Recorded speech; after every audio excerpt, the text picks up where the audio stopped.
marka hore waxaan rabaa inaan salaamo madaxda kala duwan ee ka socota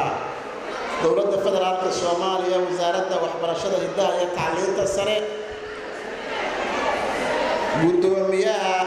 dugsiyada ama midowga dugsiyada gobolka Banaadir Dr. Abdulqaadir Maxamed Xasan Dr. Bursaliid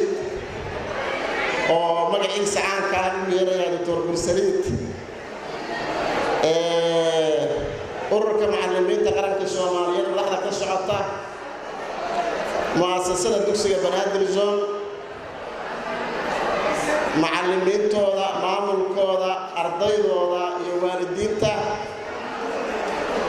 madaxda ka socota jaamacadaha kala duwan ee dalka ama bahda waxbarashada guud ahaan wiilasha iyo gabdhaha quruxda badan ee maanta qalin jabinaya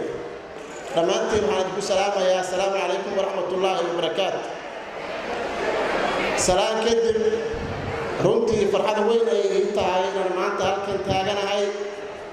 laakiin waxaa la isweydiinayaa halkan yaa taagan halkan waxaa taagan maamulihii hore dugsiga Banaadir waxaa taagan macallin ka mid ah macallimiinta dugsiga waxaa taagan waalid ardaydiisa ama carruurtiisa maanta ay qalin jabinayso magaca ugu fiican ee aan jecelahay in lagu yeerana waa macallin maadaama ay tahay shaqada aan rabo inaan ku dhammaado mustaqbalka daata marka waxaa hadlay runtii hadal ma dhinna haddii Cabdulqaadir Maxamed Xasan halkaa ka hadlay bahda waxbarashada kuma dhinna haddii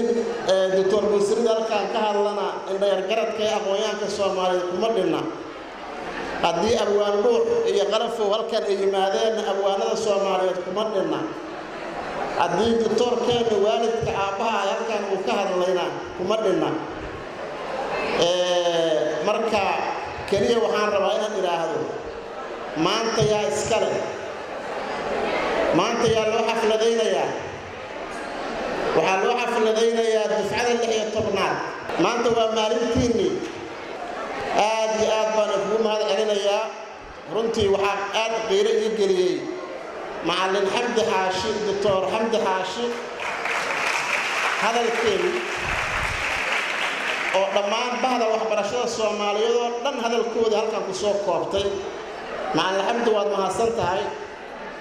runtii waxay gelisay taariikh iyo xasuus weyn oo qiimaha macallinka uu leeyahay waxaan rabaa in hadalkayga ku soo gabagabeeyo oo iraahdo dufcada 16aad maantay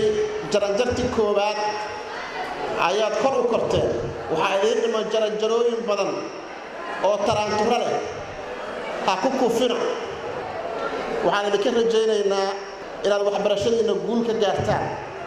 guusha 12 sano aad maanta u dabaaldegaysaan way dhowda 4 sano ka dhiman